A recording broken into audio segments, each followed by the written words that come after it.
Hi hello ನಮಸ್ತೆ friends. ಹೋರಾಟ, ಅರಚಾಟ, ಜಿರಳೆ, ಇನ್ನೊಂದು ಮತ್ತೊಂದು ವಿಚಾರಗಳ ಮಧ್ಯೆ ಮಹಾರಾಷ್ಟ್ರದಲ್ಲಿ ಅತ್ಯಂತ ಪವರ್ಫುಲ್ ಬಿಲ್ ಒಂದು ಜಾರಿಯಾಗಿದೆ. ಮಾರ್ಚ್ನಲ್ಲಿ ನಡೆದಿದ್ದ ಬಜೆಟ್ ಸೆಷನ್ ವೇಳೆ ಈ ಬಿಲ್ 2 ಹೌಸ್ನಲ್ಲಿ ಪಾಸ್ ಆಗಿತ್ತು. ಈಗ ಅದಕ್ಕೆ ರಾಷ್ಟ್ರಪತಿ ದ್ರೌಪದಿ ಮುರ್ಮು ಅವರಿಂದ ಸಹಿ ಸಿಕ್ಕಿದ್ದು ಅಧಿಕೃತವಾಗಿ ಜಾರಿಯಾದಂತಾಗಿದೆ. ಈ ಬಿಲ್ ಸಮಾನತೆಯನ್ನ ಎತ್ತಿ ಹಿಡಿಯೋ ಉದ್ದೇಶವನ್ನ ಹೊಂದಿದ್ದು ಕೆಲವೊಬ್ಬರಿಗೆ ಇದು ಸಿಕ್ಕಾಪಟ್ಟೆ ಮಾರಕ ಆಗೋದು ಕನ್ಫರ್ಮ್ ಆಗ್ತಾ ಇದೆ. ಈ ಬಿಲ್ನಲ್ಲಿ ಖಡಕ್ಕಾಗಿ ಮೆನ್ಷನ್ ಮಾಡಿರೋ ಅಂಶಗಳು ಇದರ ಜಾರಿಯಿಂದ ಹೇಗೆಲ್ಲ ಅನುಕೂಲ ಆಗಲಿದೆ ಅನ್ನೋದನ್ನ ತೋರಿಸ್ತಾ ಇದೆ. ಕೆಲವೊಂದು ವಿಶೇಷ ನಿಯಮಗಳನ್ನ ಇಲ್ಲಿ ಅಳವಡಿಸಿರೋದು ಭಾರತದಲ್ಲಿ ಹೀಗೂ ಆಗಲಿದೆ ಅನ್ನೋ ರೀತಿ ಜನರು ಅಚ್ಚರಿ ಪಡುವಂತೆ ಮಾಡ್ತಾ ಇದೆ. ಅಲ್ಲದೆ ಇನ್ನು ಮುಂದೆ ಈ ವಿಚಾರದಲ್ಲಿ ತಪ್ಪು ಮಾಡೋ ಮುನ್ನ ದುಷ್ಕರ್ಮಿಗಳು 10 ಸಲ ಯೋಚಿಸುವಂತೆ ಪವರ್ಫುಲ್ ಆಗಿದೆ. ಈ ಬಿಲ್ ಯಾವುದು, ಅದರಲ್ಲಿರೋದೇನು, ಅದೆಲ್ಲವನ್ನ ತಿಳಿಸ್ತಾ ಹೋಗ್ತೀನಿ. ನೀವು ಮಿನಿಟ್ ಮೇಡ್ ಚಾನಲ್ ಅನ್ನು ಫಾಲೋ ಮಾಡಿ ಸಬ್ಸ್ಕ್ರೈಬ್ ಮಾಡ್ಕೊಳ್ಳಿ. ಭಾರತದಂತ ದೇಶದಲ್ಲಿ ಮತಾಂತರ ಅನ್ನೋದು ಯಾವ ಮಟ್ಟಿಗೆ ಹೋಗಿದೆ ಅನ್ನೋದು ಗೊತ್ತಾಗಿದೆ. ಇಡೀ ಜಗತ್ತಲ್ಲೇ ಯಾರಿಗೂ ಸಮಸ್ಯೆ ಮಾಡದ ಎಲ್ಲಾ ರೀತಿಯ ಸ್ವಾತಂತ್ರ್ಯ ಇರೋ ಧರ್ಮ ಅಂದ್ರೆ ಅದು ಹಿಂದೂ ಧರ್ಮ ಅನ್ನೋದನ್ನ ಸಾಮಾನ್ಯ ಜ್ಞಾನ ಇರುವವರು ಹೇಳ್ತಾರೆ. ಅದೇ ರೀತಿ ಪ್ರಪಂಚದಲ್ಲಿ ಹಿಂದೂ ಧರ್ಮವನ್ನ ಟಾರ್ಗೆಟ್ ಮಾಡೋ ರೀತಿ ಇನ್ಯಾವ ಧರ್ಮವನ್ನು ಟಾರ್ಗೆಟ್ ಮಾಡೋದಿಲ್ಲ. ಅದರಲ್ಲೂ ಸನಾತನ ಧರ್ಮ ಹುಟ್ಟಿದ ಜಾಗದಲ್ಲೇ ದೊಡ್ಡ ಮಟ್ಟದಲ್ಲಿ ಟಾರ್ಗೆಟ್ ಆಗ್ತಾ ಇದ್ರು ಹಿಂದೂಗಳು ಬುದ್ಧಿಹೀನರಾಗಿರೋದ್ರಿಂದ ಅದನ್ನ ಸದೆ ಬಡಿಯೋದಕ್ಕೆ ಆಗ್ತಾ ಇಲ್ಲ ಅನ್ನೋದನ್ನ ನೀವು ಒಪ್ತೀರಾ, ನಾವು ಒಪ್ಪಲೇಬೇಕು. ಆದರೆ ಹಿಂದುತ್ವದ ಹೆಸರಲ್ಲಿ ಇಷ್ಟು ದೊಡ್ಡ ಬಲವನ್ನ ಜನರು ಕೊಟ್ಟಿರುವಾಗ ನಾವು ಸುಮ್ಮನೆ ಕೂರೋದಕ್ಕಾಗೋದಿಲ್ಲ, ರಿಪೇರಿ ಮಾಡಬೇಕು ಅಂತ ಮಹಾರಾಷ್ಟ್ರದ ದೇವೇಂದ್ರ ಫಡ್ನವೀಸ್ ಸರ್ಕಾರ ಒಂದು ನಿರ್ಧಾರವನ್ನ ಕೈಗೊಂಡಿದೆ. ಅದೇ freedom of religion bill. This is nothing but anti conversion bill.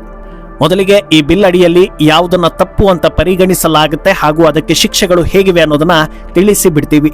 ಯಾರಾದರೂ ಪ್ರೀತಿ ಹಾಗೂ ಮದುವೆಯ ಆಸೆ ಹುಟ್ಟಿಸಿ ಮತಾಂತರಕ್ಕೆ ಯತ್ನಿಸಿದ್ರೆ ಆ ವ್ಯಕ್ತಿಗೆ 1 ಲಕ್ಷ ರೂಪಾಯಿ ಫೈನ್ ಹಾಗೂ 7 ವರ್ಷಗಳ ಕಾಲ ಜೈಲು ಶಿಕ್ಷೆ. ಒಂದು ವೇಳೆ ಅಪ್ರಾಪ್ತರನ್ನ, ಮಾನಸಿಕವಾಗಿ ಸ್ವಲ್ಪ ಕುಗ್ಗಿರುವವರನ್ನ, SC/ST ಸಮುದಾಯಕ್ಕೆ ಸೇರಿರುವವರನ್ನ ಟಾರ್ಗೆಟ್ ಮಾಡಿ ಮತಾಂತರ ಮಾಡೋದಕ್ಕೆ ಪ್ರಯತ್ನಿಸಿದ್ರೆ 7 ವರ್ಷಗಳ ಜೈಲು ಶಿಕ್ಷೆ ಜೊತೆಗೆ ಸುಮಾರು 5 ಲಕ್ಷ ರೂಪಾಯಿ ದಂಡ ವಿಧಿಸಲಾಗುತ್ತೆ ಅನ್ನೋದನ್ನ ಹೇಳಿದ್ದಾರೆ. ಏನು ಇದೆಲ್ಲವನ್ನ ದಾಟಿ ಇನ್ನೂ ಒಂದು ಹಂತ ಮುಂದಕ್ಕೆ ಹೋಗಿ ಸಾಮೂಹಿಕ ಮತಾಂತರದ ಪ್ರಯತ್ನಗಳು ನಡೀತು ಅಂದ್ರೆ ಅದಕ್ಕೂ ಕೂಡ 7 ವರ್ಷಗಳ ಕಾಲ ಜೈಲು ಶಿಕ್ಷೆ ಜೊತೆಗೆ ಸುಮಾರು 5 ಲಕ್ಷ ರೂಪಾಯಿ ದಂಡವನ್ನ ವಿಧಿಸಲಾಗುತ್ತೆ. ಇಷ್ಟೆಲ್ಲ ಮಾಡಿದ್ಮೇಲೂ ಬುದ್ಧಿ ಬಾರದೆ ಪದೇ ಪದೇ ಇಂಥದ್ದೇ ಕೆಲಸದಲ್ಲಿ ತೊಡಗುವವರಿಗೆ 5 ಲಕ್ಷ ರೂಪಾಯಿ ದಂಡದ ಜೊತೆಗೆ 10 ವರ್ಷಗಳ ಕಾಲ ಜೈಲು ಶಿಕ್ಷೆ ಅನ್ನೋದನ್ನ ಈ ಬಿಲ್ನಲ್ಲಿ ಹೇಳಲಾಗಿದೆ. ಆದರೆ ಅದಕ್ಕಿಂತ ಪವರ್ಫುಲ್ ಅಂಶ ಇನ್ನೊಂದಿದೆ. ಅದೇನಂದ್ರೆ ಯಾರಾದರೂ ಅಕ್ರಮವಾಗಿ ಅಂತರ್ಧರ್ಮೀಯ ಮದುವೆ ಆಗಿ ಮಗು ಹುಟ್ಟಿದೆ ಅಂದ್ರೆ ಆ ಮಗು ತನ್ನ ತಾಯಿಯ ಧರ್ಮ ಅಂದ್ರೆ ಮದುವೆಗಿಂತ ಮುಂಚೆ ಆ ತಾಯಿಯ ಧರ್ಮ ಯಾವುದಿರುತ್ತೋ ಅದನ್ನೇ ಪಾಲಿಸಬೇಕು ಅನ್ನೋದು ಮ್ಯಾಂಡೇಟ್ ಮಾಡಲಾಗಿದೆ. ಇದು ಮತಾಂತರ ಮಾಡೋ ಉದ್ದೇಶ ಇಟ್ಕೊಂಡೇ ಯಾರಾದರೂ ಪ್ರೀತಿ ಹೆಸರಲ್ಲಿ ನಾಟಕ ಮಾಡಿ ಆರಂಭದಲ್ಲಿ ನನ್ನ ಧರ್ಮ ನನಗೆ, ನಿನ್ನ ಧರ್ಮ ನಿನಗೆ ಅಂತ ಪಾಲಿಶ್ ಮಾಡಿ ಮದುವೆ ಆದ್ಮೇಲೆ ನಂದು ನಿಂದು ಒಂದೇ ಧರ್ಮ, ಅದು ನಂದೇ ಧರ್ಮ ಅಂತ ಹೆಂಡತಿಗೆ ಒತ್ತಾಯ ಮಾಡಿದ್ರೆ ಅದು ನಡೆಯೋದಿಲ್ಲ ಅನ್ನೋದನ್ನ ಕ್ಲಿಯರ್ ಮಾಡ್ತಾ ಇದೆ. ಅಂತರ್ಧರ್ಮೀಯ ಮದುವೆ ಆಗ್ತೀರಾ ಅಂದ್ರೆ ಉದ್ದೇಶ ಸ್ಪಷ್ಟವಾಗಿರಬೇಕು. ಮದುವೆ ಬಳಿಕ ಪ್ಲೇಟ್ ಚೇಂಜ್ ಮಾಡ್ತೀರಿ ಅಂದ್ರೆ ನೀವು ಸ್ಟೇಟನ್ನೇ ಚೇಂಜ್ ಮಾಡಿಬಿಡಿ. ಮಹಾರಾಷ್ಟ್ರದಲ್ಲಿ ಇದು ನಡೆಯೋದಿಲ್ಲ ಅಂತ CM ಫಡ್ನವೀಸ್ ಹೇಳ್ತಾ ಇದ್ದಾರೆ. ಅಂದಹಾಗೆ ಇನ್ನೊಂದು ಕುತೂಹಲಕಾರಿ ಅಂಶ ಕೂಡ ಈ ಬಿಲ್ನಲ್ಲಿದೆ. ಅದೇನಂದ್ರೆ ಒಂದು ವೇಳೆ ಯಾರಾದರೂ ಸ್ವ ಇಚ್ಛೆಯಿಂದ ಇನ್ನೊಂದು ಧರ್ಮಕ್ಕೆ ಮತಾಂತರ ಆಗೋದಕ್ಕೆ ಬಯಸಿದ್ರೆ ಅವರು 60 ದಿನಗಳ ಮೊದಲು ಸ್ಥಳೀಯ ಮ್ಯಾಜಿಸ್ಟ್ರೇಟ್ಗೆ ತಿಳಿಸಬೇಕು ಅನ್ನೋದನ್ನ ಮೆನ್ಷನ್ ಮಾಡಲಾಗಿದೆ. ಯಾಕೆ ಈ ರೂಲ್ಸ್ ಅನ್ನೋದಕ್ಕೆ ಸ್ಪಷ್ಟನೆ ಇನ್ನೂ ಸಿಕ್ಕಿಲ್ಲ. ಆದರೆ ಅಂದಾಜಿಸಬಹುದಾದ ವಿಚಾರ ಏನಂದ್ರೆ ಕೆಲವರಿಗೆ ಹೆವಿ ಲವ್ ಆಗಿ ಈಗಿಂದೀಗಲೇ ಮದುವೆ ಆಗಬೇಕು, ಅದಕ್ಕಾಗಿ ಏನ್ ಬೇಕಾದ್ರೂ ಮಾಡ್ತೀನಿ, ಈಗಿಂದೀಗಲೇ ಏನ್ ಮಾಡೋದಕ್ಕೂ ನಾನು ರೆಡಿ ಅನ್ನೋ ಲೆವೆಲ್ಗೆ ಫುಲ್ ಜೋಶ್ನಲ್ಲಿ ಇರ್ತಾರೆ.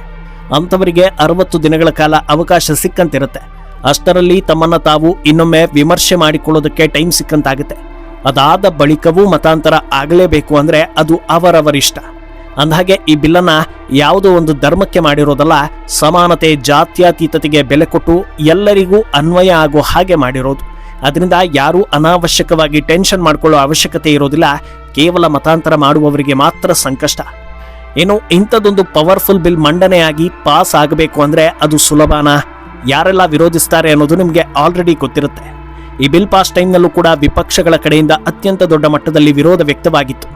ಆಗ ಈ ಬಗ್ಗೆ ಮಾತನಾಡಿ ಸ್ಪಷ್ಟನೆ ನೀಡಿದ್ದ ಫಡ್ನವೀಸ್, ಈ ಬಿಲ್ ಯಾವುದೇ ಒಂದು ಧರ್ಮವನ್ನ ಟಾರ್ಗೆಟ್ ಮಾಡೋದಕ್ಕೆ ಇರೋದಲ್ಲ, ಬದಲಾಗಿ ಒತ್ತಾಯದ, ಆಮಿಷದ ಹಾಗೂ ವಂಚಿಸಿ ಮತಾಂತರ ಮಾಡ್ತಾ ಇರೋದನ್ನ ತಡೆಗಟ್ಟೋ ಸಲುವಾಗಿ ಇರೋದು.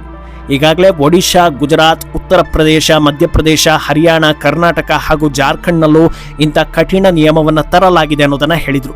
ಆದರೆ ಕರ್ನಾಟಕದಲ್ಲಿ ಹಿಂದಿನ ಸರ್ಕಾರ ಇದ್ದಾಗ ಈ ಬಿಲ್ ಅನ್ನು ತಂದಿದ್ರು. ನಂತರದಲ್ಲಿ ಅದನ್ನ ಮುಂದುವರಿಸಲಾಯ್ತಾ ಇಲ್ವಾ ಅನ್ನೋದನ್ನ ಗೊತ್ತಿದ್ದವರು ಕಮೆಂಟ್ ಮಾಡಿ. ಅಲ್ಲದೆ ಸಂವಿಧಾನದ ಆರ್ಟಿಕಲ್ 25ರ ಅಡಿಯಲ್ಲಿ ಒಬ್ಬ ವ್ಯಕ್ತಿಗೆ ಆತನ ಇಷ್ಟವಾದ ಧರ್ಮವನ್ನ ಪಾಲಿಸೋ ಅಧಿಕಾರ ಖಂಡಿತ ಇದೆ. ಅದಕ್ಕೆ ಈ ಬಿಲ್ನಿಂದ ಯಾವುದೇ ಧಕ್ಕೆ ಆಗೋದಿಲ್ಲ. ಆದರೆ ಧಾರ್ಮಿಕ ಹಕ್ಕಿಗೂ ಮತಾಂತರಕ್ಕೂ ತುಂಬಾನೇ ವ್ಯತ್ಯಾಸ ಇದೆ. ಆದ್ರಿಂದ ಮತಾಂತರಕ್ಕೆ ಮಣೆ ಹಾಕೋದಿಲ್ಲ ಅನ್ನೋದನ್ನ ಫಡ್ನವೀಸ್ ಸ್ಪಷ್ಟವಾಗಿ ಹೇಳಿದ್ರು. ಈಗ ಈ ಬಿಲ್ ಯಾಕೆ ಮುಖ್ಯವಾಗುತ್ತೆ ಅನ್ನೋದನ್ನ ನೋಡ್ತಾ ಹೋಗೋದಾದ್ರೆ, ಇವತ್ತು ಭಾರತದ ಒಳಗೆ ಹಿಂದೂಗಳ ಸಂಖ್ಯೆ ಕುಸಿತ ಕಾಣೋದಕ್ಕೆ ಹಾಗೂ ಉಳಿದವರ ಸಂಖ್ಯೆಯಲ್ಲಿ ಗಣನೀಯ ಏರಿಕೆ ಕಾಣೋದಕ್ಕೆ ಮತಾಂತರ ಅನ್ನೋದು ಪ್ರಮುಖ ಕಾರಣಗಳಲ್ಲಿ ಒಂದು ಅನ್ನೋದರಲ್ಲಿ ಅನುಮಾನವೇ ಇಲ್ಲ. ಮೊದಲಿಗೆ ಹಿಂದೂಗಳ ಜನಸಂಖ್ಯೆ ಕಡೆ ನೋಡೋದಾದ್ರೆ ಹಲವು ರೀತಿಯಲ್ಲಿ ಹಿಂದೂಗಳ ಜನಸಂಖ್ಯೆ ಕಮ್ಮಿ ಆಗ್ತಾ ಇದೆ. ಮೊದಲನೆಯದ್ದು ಎಡಚಿಂತನೆ ಹಾಗೂ ಸೆಕ್ಯುಲಾರ್ ಮೈಂಡ್ಸೆಟ್ ಅನ್ನ ಕೇವಲ ಹಿಂದೂಗಳು ಮಾತ್ರ ಅಳವಡಿಸಿಕೊಳ್ತಾ ಇರೋದು. ಎಷ್ಟು ಜನರ ಜೊತೆ ಬೇಕಾದರೂ ಇರಬಹುದು, ನಮ್ಮಿಷ್ಟ ಅನ್ನೋದನ್ನ ಸ್ವಾತಂತ್ರ್ಯ ಅಂತ ಭಾವಿಸ್ತಾ ಇರೋ ಜನರು ಎಷ್ಟು ಜನರ ಜೊತೆ ಬೇಕಾದರೂ ಇರೋದನ್ನ ಧರ್ಮ ತಡೀತಾ ಇಲ್ಲ. ಹಾಗೆ ಇದ್ರೆ ಬರಬಾರದ ರೋಗ ಬರುತ್ತೆ. ಇದು ವಿಜ್ಞಾನಕ್ಕೆ ಸಂಬಂಧಪಟ್ಟಿದ್ದು ಅನ್ನೋದನ್ನ ಅರ್ಥ ಮಾಡಿಕೊಳ್ಳದಷ್ಟು ಬುದ್ಧಿವಂತರಾಗ್ತಾ ಇದ್ದಾರೆ. ಅಲ್ಲದೆ ಮಕ್ಕಳನ್ನ ಮಾಡಿಕೊಳ್ಳೋ ಪ್ರಮಾಣ ಗಣನೀಯವಾಗಿ ತಗ್ಗಿ ಹೋಗ್ತಾ ಇದೆ. ಈ ಹೊತ್ತಲ್ಲಿ ಮತಾಂತರ ಇದಕ್ಕೆ ವೇಗವನ್ನ ಕೊಡ್ತಾ ಇದೆ. ಪ್ರೀತಿಸುವಾಗ ಮೈ ಮರೆಯೋದ್ರ ಜೊತೆಗೆ ಎಲ್ಲವನ್ನೂ ಮರಿತಾ ಇರೋ ಯುವತಿಯರಿಗೆ ತಾನು ತಪ್ಪು ಮಾಡಿಬಿಟ್ಟೆ ಅಂತ ಗೊತ್ತಾಗೋ ಹೊತ್ತಲ್ಲಿ ಕೈಯಲ್ಲಿ 1 ಅಥವಾ ಅದಕ್ಕಿಂತ ಹೆಚ್ಚಿನ ಸಂಖ್ಯೆಯಲ್ಲಿ ಮಕ್ಕಳಿರುತ್ತವೆ. ಜೀವನ ಕಂಪ್ಲೀಟ್ ಹಾಳಾಗಿರುತ್ತೆ. ಒಂದು ಸಲ ಈ ರೀತಿ ದಾರಿ ತಪ್ಪಿ ಜೀವನ ಹಾಳು ಮಾಡಿಕೊಳ್ಳೋ ಯುವತಿಯರು ಅಥವಾ ಮಹಿಳೆಯರಿಗೆ ಮತ್ಯಾರು ಗತಿ? ಎಂಥ ಕರುಣಾಮಯಿಗಳು ಕೂಡ ಇಂಥ ವಿಚಾರದಲ್ಲಿ ಸ್ವಲ್ಪ ಹಿಂದೇಟು ಹಾಕ್ತಾರೆ. ಯಾಕಂದ್ರೆ ಅವರಿಗೂ ಕೂಡ ಜೀವನ ಮುಖ್ಯವಾಗಿರುತ್ತೆ. ಈ ರೀತಿ ಜೀವನ ಹಾಳಾಗೋದನ್ನ ತಡಿಬೇಕು ಅಂದ್ರೆ ಕಠಿಣ ಕ್ರಮಗಳು ಅತ್ಯಗತ್ಯ. ಇಂಥ ಪ್ರಕರಣಗಳು ಲಕ್ಷ ಸಂಖ್ಯೆಯಲ್ಲಿ ನಡೆದಿರೋದ್ರಿಂದಲೇ ಮತಾಂತರ ಅನ್ನೋದು ಒಂದು ಪಿಡುಗು ಅಂತ ಪರಿಗಣಿಸಲಾಗ್ತಾ ಇರೋದು. ಇನ್ನು ಇಂಥ ಕಠಿಣ ಬಿಲ್ ದೇಶದಾದ್ಯಂತ ಜಾರಿ ಆಗ್ಬೇಕಂತ ಕೇಳಿದ್ರೆ ಬಹುತೇಕರು ಒಪ್ಪಿಕೊಳ್ತಾರೆ. ಯಾಕೆ ಈ ಅಭಿಪ್ರಾಯ ಜನರಲ್ಲಿ ಇದೆ ಅನ್ನೋದಕ್ಕೆ ಉತ್ತರ ನಿಮ್ಮಲ್ಲೂ ಇರಬಹುದು. ಅಂದಹಾಗೆ ಇಲ್ಲಿ ಗಮನಿಸಬೇಕಾದ ಅಂಶ ಏನಂದ್ರೆ, ನಾವಾಗಲೇ ಹೇಳಿದ ಹಾಗೆ ಹಿಂದೂ ಧರ್ಮದಲ್ಲಿ ಇರೋ ಫ್ರೀಡಮ್ ಬೇರೆ ಯಾವುದೂ ಧರ್ಮದಲ್ಲಿ ಇಲ್ಲ ಅನ್ನೋದು. ನೀನು ದೇವರನ್ನ ನಂಬೋದಕ್ಕೂ ಇಲ್ಲಿ ಅವಕಾಶ ಇದೆ. ದೇವರ ಮೇಲೆ ನಂಬಿಕೆ ಇಲ್ಲ, ನಾಸ್ತಿಕನಾಗಿ ಇರ್ತೀನಿ ಅಂದ್ರೆ ಅದಕ್ಕೂ ಕೂಡ ಅವಕಾಶ ಇದೆ. ಮರ್ಯಾದೆ ಬಿಟ್ಟು ನಿನ್ನ ಧರ್ಮದ ಬಗ್ಗೆ ನೀನೇ ಕೆಟ್ಟದಾಗಿ ಮಾತಾಡಿದ್ರು ಯಾರು ನಿನ್ನನ್ನು ಸೀರಿಯಸ್ ಆಗಿ ಪರಿಗಣಿಸೋದಿಲ್ಲ. ನಿನಗೂ ಬದುಕೋದಕ್ಕೆ ಅವಕಾಶವನ್ನ ಕೊಡ್ತಾರೆ. ಇಷ್ಟು ಫ್ರೀಡಮ್ ಸಿಕ್ಕಿದ ಮೇಲೂ ಕೆಲವರು ದಿನ ಬೆಳಗಾದ್ರೆ ಹಿಂದೂ ಧರ್ಮದ ವಿರುದ್ಧವೇ ಮಾತಾಡ್ತಾರೆ.